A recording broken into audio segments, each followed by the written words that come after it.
Hello मेरो साथीहरू, आज चाहिँ है म घरमा छु। अब घरको काम चाहिँ सबै आज मैले गर्नुपर्ने हुन्छ, घरमा कोही छैन। त्यही भएर मेरो पहिलो काम चाहिँ भात थियो, खाना पकाइहालेँ। हातमुख धन अघि धुइसकेँ है, खाना बसाएको छु। अब लान्छु, तपाईँहरूलाई म देखाउनेछु होइन मेरो करेसा बारीमा के फलेको छ। करेसा बारीमा तपाईँहरूलाई देखाउनेछु। त्यो साथीहरू हेर्नु, यो चाहिँ मेरो यता करेसा बारी छ है।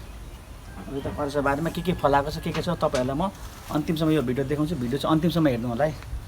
आज चाहिँ म है भान्से हो। आज चाहिँ म किचनमा म खाना पकाउने भएको कारणले गर्दाखेरि किचनमा चाहिँ सबै फाल्टु सब्जीहरू मात्रै थियो। त्यही भएर म चाहिँ आज मेरो बारीको अर्ग्यानिक सब्जीहरू के छ त्यो चाहिँ पकाउँछु भनेर मैले सोच राखेर मेरो करेसा बारीमा बस्दैछु। करेसा बारीमा के छ त्यो तपाईँलाई म देखाउने छु, टिपेर हेर्नु होला। बारीमा टक्काइसकेको छु। करेसा बारी भने चाहिँ यस्तो चाहिँ यहाँ चाहिँ सबैभन्दा पहिला चाहिँ म फर्सीको मुन्टा टिप्नेछु। फर्सीको मुन्टा भन्दा मिठो चाहिँ है फर्सीको मुन्टा मन पराउने को हुनुहुन्छ तपाईँहरू यहाँनिर कमेन्ट गर्न सक्नुहुन्छ। म चाहिँ अब हरियो सागपात खाने मान्छे भएको कारणले गर्दाखेरि चाहिँ यत्रो ठुलो छ, तर फर्सी चाहिँ फलेको छैन। सर्प हुनसक्छ र गडुर अनि यस्तो छ साथीहरू। फर्सीको मुन्टा टिपेछ। फेरि फर्सीको मुन्टा यति धेरै छैन। तपाईँहरू कसैलाई फर्सीको मुन्टा चाहिएको छ भने मलाई कन्ट्याक्ट गर्नु सक्नुहुनेछ। मात्र मुठाको 30 रुपियाँ। बजारमा जहाँ जानुभयो भने मुठाको 50 पाउनुहुन्छ भने मेरोमा आउनुभयो भने मात्र मुठाको 20 रुपियाँ। साथी हो है, हाम्रोतिर चाहिँ मकै पाकेर सबै पाकिसकेको छ। मकै सबै भचाइसकेको छ हाम्रोतिर चाहिँ। तपाईँहरूकोतिर चाहिँ मकै पाक्यो कि पाकेन कमेन्ट पनि गर्नु होला। हाम्रो सबै मकै उपर बाटो त्यो एउटा बाइक राखेकोसम्म चाहिँ हाम्रो बारी हो। यहाँदेखि उपरसम्म छ हाम्रो बारी। लगभग 3 कट्ठा छ, धेरै छैन बारी पनि। यो पालिको मकै चाहिँ खानु नपाइकन सबै सुकेर गयो, किनभने मकै पोल्नु अल्छी। अब आफ्नो बारीमा नहुँदाखेरि नभएको भएर सायद पोल्नु मन लाग्थ्यो। कस्तो हुन्थ्यो होला मकै पोलेर खानु पाए हुन्थ्यो भन्ने हुन्थ्यो। तर आफ्नो बारीमा चाहिँ भएपछि चाहिँ मतलब हुँदैन क्या, खानै मन लाग्दछ। यो चाहिँ मकै बारी हो। त्यो सबै मकै खाने भनेको सबै बाख्रा र सुँगुरले मात्रै है। हामी मान्छेलाई खाँदैनन् मकै। सबै जति पनि फलेको मकैहरू हुन्छ त्यो बाख्रा र सुँगुरले मात्रै पकाएर दिने, पुरा पिसाएर। त्यही हो, यस्तो छ। अनि यहाँ चाहिँ छ, यो चाहिँ तपाईँहरू थाहा छ कि छैन, यो चाहिँ बाख्राको घाँस है, हाम्रो बाख्रालाई दिने घाँस हो। यहाँ पनि हाम्रो फर्सी छ है।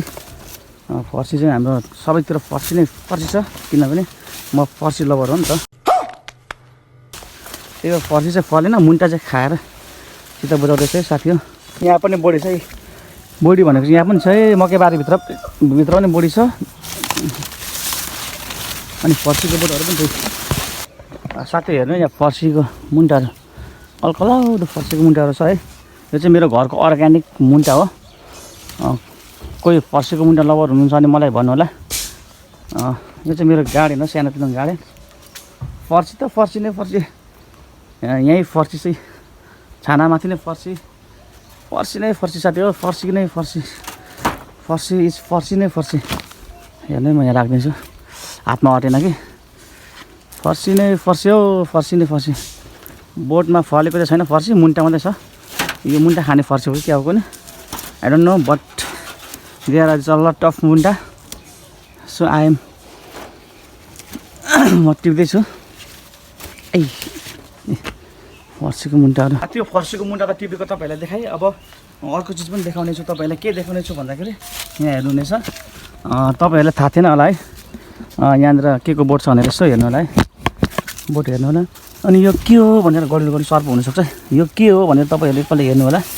दिस इज अ काँक्रा। यो काँक्रा चाहिँ पहाडे काँक्रा तपाईँहरूले हेर्नुहुन्छ। पहाडे काँक्रा पनि हाम्रोमा चाहिँ एउटा दुईवटा फलिराखेको छ भने अस्ति 4-5वटा खायौँ। अनि त्यहाँ पनि छ फलिरहेको छ। दिस अर्ग्यानिक पहाडे काँक्रा। अनि यहाँनिर अलिअलि भेन्डीहरू पनि छ। भेन्डीहरू चाहिँ अलिक त्यति साह्रो फलेको छैन। आज फेरि यो साथी हो, बिहान यस्तो चर्को घाम लागेको छ। तपाईँहरू हेर्नु चाहिँ मेरो अनुहारमा पुरा घामको पुरा फक्साइरहेको छ। बिहान यस्तो गर्मी छ। सानो के हो आज मेरो काम छ। त्यही मैले चाहिँ यति लगभग एक मुठा जति फर्सी मुन्टा ल्याएँ। अब यति पकाएर खाने। अनि यहाँ चाहिँ अलरेडी भात is ready. Rice is cooking already. यो चाहिँ मैले आफै पकाएको है। त्यही हो, अब यसलाई यहाँ तान्दिउँ। ठक्क पाकिसक्यो जस्तो लाग्यो।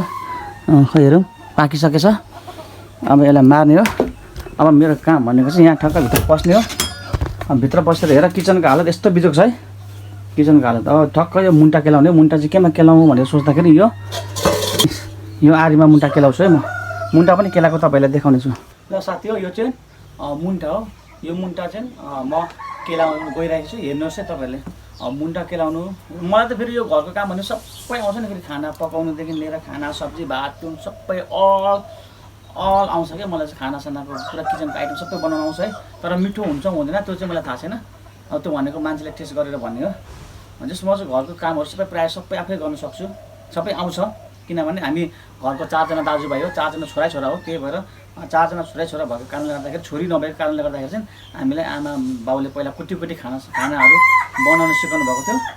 लेट्स सी, म तपाईँलाई यो मुन्टा केलाएर देखाउँदैछु।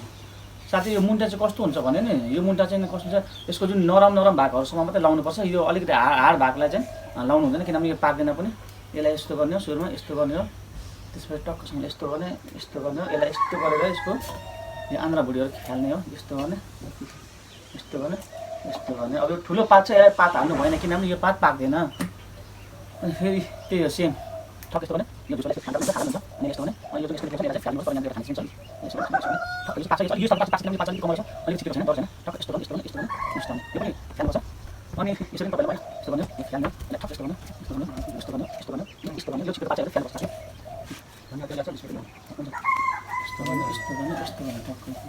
मलाई त नि कस्तो, मलाई गाइज यो घरको होइन जुन कामहरू हुन्छ, खाना सब्जी बनाउनु कस्तो मलाई आउँछ, सबै आउँछ। तर मिठो हुन्छ हुँदैन त्यो चाहिँ थाहा छैन। फाइनली साथी हो, मैले यो मुन्टा पनि केलाइसकेको छु। केलाएर यति भयो मुन्टा, हेर्नु होला। अनि मुन्टाको त्यो जुन फ्यालेको भाग चाहिँ, फ्यालेको चिज चाहिँ यति छ हेर्नु। फ्यालेको मुन्टाको यति छ, यो चाहिँ फ्यालेको काममा लाग्ने। अब खानु योग्य चाहिँ यति हो। यो मुन्टालाई पनि म बनाएर तपाईँहरूलाई देखाउने छु अन्तिमसम्म। ल साथी हो, अब चाहिँ म टक्क यहाँनिर त्यो अघि नैको मुन्टा बनाउनु गइरहेको छु। सबै जस्तो यो लसुन केलाउँदैछु। अनि मुन्टामा चाहिँ है तपाईँहरूले यस्तो धेरै मसला हालिराख्नु पर्दैन। तपाईँले मुन्टामा चाहिँ के लाउनु पऱ्यो भने लसुन अनि 12 मसला, अथवा 12 मसला छैन भने मेथी मात्रै लाएर पकाउनु भयो भने पनि त्यसको लागि काफी हुन्छ। टमाटर टमाटर मसलाहरू केही पिसेर लगाइराख्नु पर्दैन फर्सीको मुन्टामा चाहिँ। त्यही हो, लसुनलाई किचाएर पड्काउने, किचाउने पनि चिज छ क्या सानोसँग, त्यो उक्लीमा लाउने, टक्कै यसो लाउने,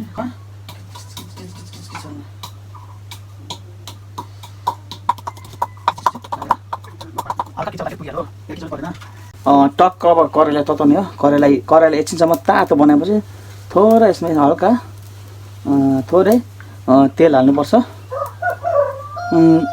तेल हालिसकेपछि एकछिन छोडिदिनु, तातिनु पऱ्यो। त्यसो भने मसला उयो के अरे पिसेको मसला छ, नुन पेसार यसमा चाहिँ। तर हामीले हाल्नुपर्ने भनेको मात्र के हो भने मेथी।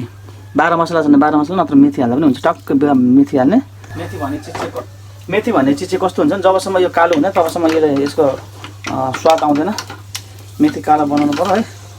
अब खोर्सानी हुनेले खोर्सानी पनि हाल्दा हुन्छ, तर म चाहिँ खोर्सानी त्यसरी हाल्दिनँ। पनिरले चलाउँदैन हो, म चाहिँ तर यत्तिकै चलाइन्छ। यो भनेको त मेरो कला हो नि त, यस्तो तरिका हो नि त। अब अलिअलि कालो भयो, त्यसपछि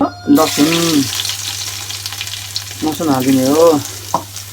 अनि ठक्कसँग लसुन हालेपछि लसुनलाई पनि हल्का चलाउने हो, यसरी थोरै अलिअलि गर्दै चलाउने हो। अनि लसुन पनि अलिअलि भएपछि टक्कै यहाँ थोरै यसमा बेसार हाल्ने हो। टक्क थोरै बेसार हाल्ने हो। अनि बेसार हालिसकेपछि फेरि यसलाई यस्तो एकपल्ट चल्ने हो। अनि यसको पुरा बास्ना आउँदैछ अलिअलि, थोरै धेरै डढाउनु हुँदैन। अब यतिको भएपछि चाहिँ यसलाई ठक्क यसलाई पानीमा यस्तो तराएर यसरी हाल्ने हो।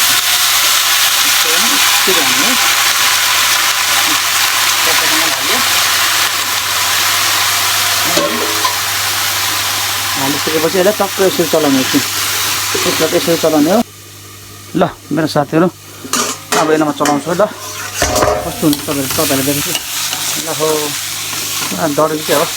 ल मेरो साथीहरू, अब अघिको फर्सीको मुन्टा पाकेर रेडी भइसकेको छ। कस्तो भयो के भयो त्यो तपाईँहरूलाई देखाउने छु। त्यो अघिको लट्टे चाहिँ यस्तो भयो है। अघि नै मैले पकाएको लट्टे यस्तो भयो। कताबाट देखाइदिउँ, तपाईँले देख्नुभयो कि भएन है, यस्तो भयो। त्यही हो, अब लट्टे पनि पाकिसक्यो, खाना रेडी भइसक्यो, सब्जी रेडी भइसक्यो। अब म भने चाहिँ चामल थुनमा हाल्छु, त्यसपछि तपाईँहरूसँग बोल्छु। आजको लागि यति नै, धन्यवाद।